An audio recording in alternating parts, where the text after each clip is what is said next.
The truth is right under our gnosis. Gnosis, it's a Greek word meaning knowledge, to where we get our word know, direct knowledge, the direct experiential knowledge that goes beyond thought, goes beyond the mind, the rational mind, to direct spiritual experience. I was just listening to a video about the Gospel of Judas, which was discovered in the 70s, but was really released to the world in 2006. So it hasn't been too long. And some of these other Gnostic texts, like the Gospel of Judas, which basically say that the God of the Old Testament, the God who created the world, is not the true God. And this is just a way of pointing at something very interesting, which is that A Course in Miracles in many ways is a Gnostic text or even Gnostic scripture, but it's not exactly like the ancient Gnostics. It's very similar in some respects, but not exactly. Ken Wapnick wrote a whole book about on the subject, where he showed the similarity and differences. And the book is called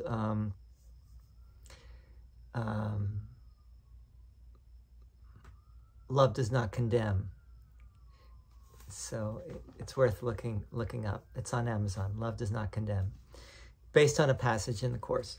Anyway, once again, we will be reading Chapter 4, The Illusions of the Ego. This is Section 5, The Ego-Body Illusion. All things work together for good. There are no exceptions except in the ego's judgment. The ego exerts maximal vigilance about what it permits into awareness, and this is not the way a balanced mind holds together. The ego is thrown further off balance because it keeps its primary motivation from your awareness and raises control rather than sanity to predominance. The ego has every reason to do this according to the thought system which gave rise to it and which it serves.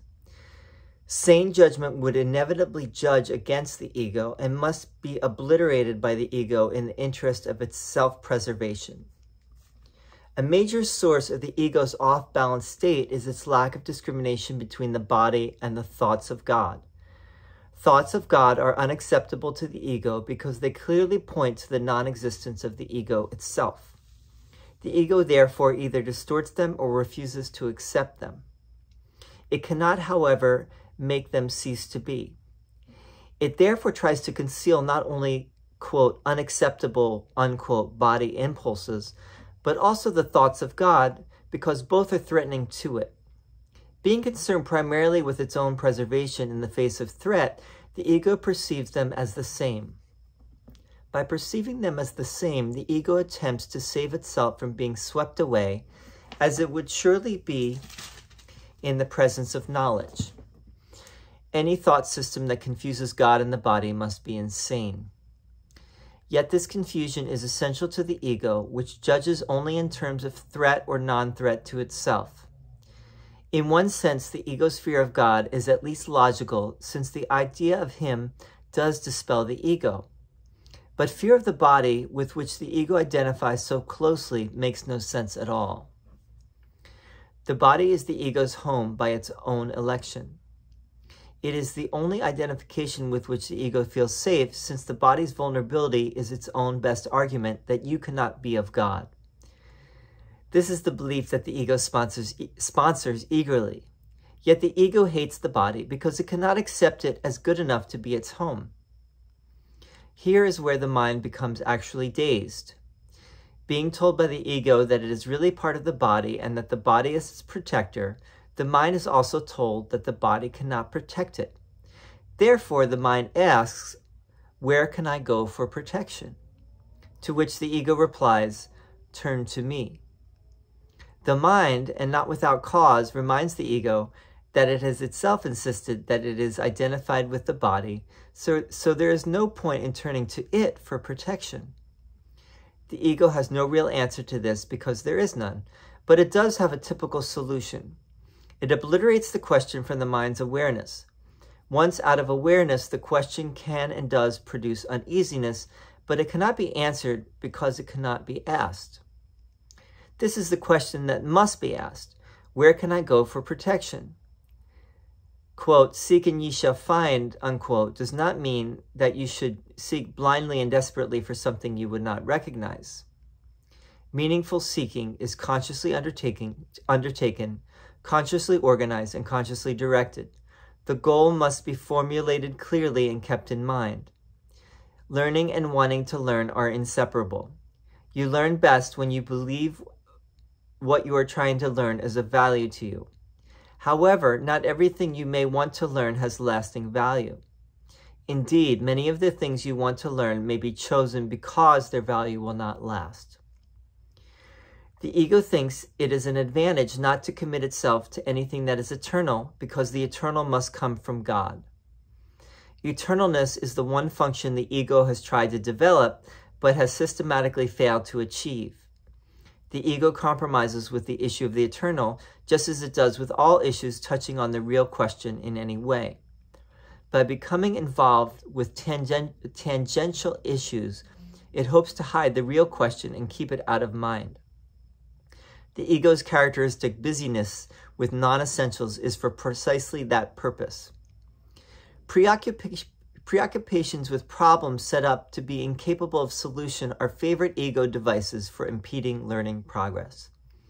In all these diversionary tactics, however, the one question that is never asked by those who pursue them is, what for? This is the question that you must learn to ask in connection with everything. What is the purpose? Whatever it is, it will direct your efforts automatically. When you make a decision of purpose, then, you have made a decision about your future effort, a decision that will remain in effect unless you change your mind. Okay, let's start with that. Let's start with that last part. What for? You know, this all-important question. What is the purpose? Jesus seems to be referring here to something that is brought up again in the Course, which is do not get delayed. The ego will use many delaying tactics or delaying maneuvers to get you to you know, not move towards the goal. You know, the goal of the Course, the goal of life. One delaying tactic is theological debates, like, you know, talking about, well, what does this mean? What does that mean? And, you know, there's many ways that we can divert our attention away from the simple truth and try to hide and try to you know, basically, out of fear, really, not go there.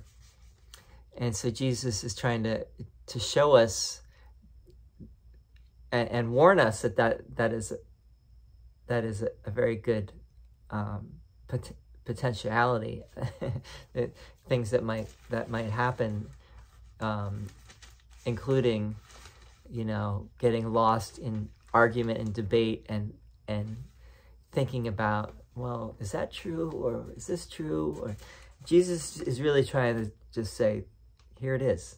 Now, I'm giving you straight from the horse's mouth. I'm giving you what it is. I can't force you to accept what I'm saying. I can only present it to you, and reason will show you, and direct experience, the gnosis will show you that this is true. If you just, you know, again, have that little willingness, take my hand in this, trust the process, trust the source. It starts with a quotation from Matthew, actually. All things work together for good. The original quotation is, and we know that all things work... No, this is from Romans, not from Matthew. Sorry, from Romans. Chapter 8 of Romans. And we know that all things work together for good to them that love God, to them who are the called according to his purpose. Now, that seems to, reflect a certain specialness, like only those who love God, things work together for good, whereas what he's saying here in the Course is more absolute. Everything works together for good. It doesn't matter, what you believe or whether you love God or not. Everything is working together for good. The sun shines on everyone equally, the saint and the sinner, etc., etc.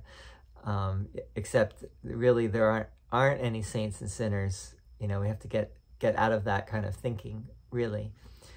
On the other hand, for those with eyes to see, the lovers of God, in a way, are the ones that would be doing this Course, the ones that are opening to the love of God, and they will start to see how things work together for good. So in that sense, the Romans passage is true, but Jesus also wants to correct that by not making it only for those who love God. It's for everyone, Everything works together for the good, for good.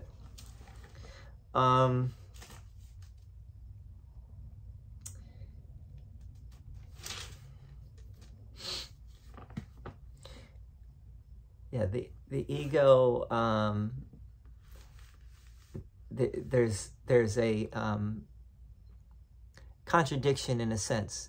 So the Course is teaching, one of the most profound and fascinating things that it says, getting back to this Gnostic idea. The Gnostics said this world was not created by God. God does not create physical matter.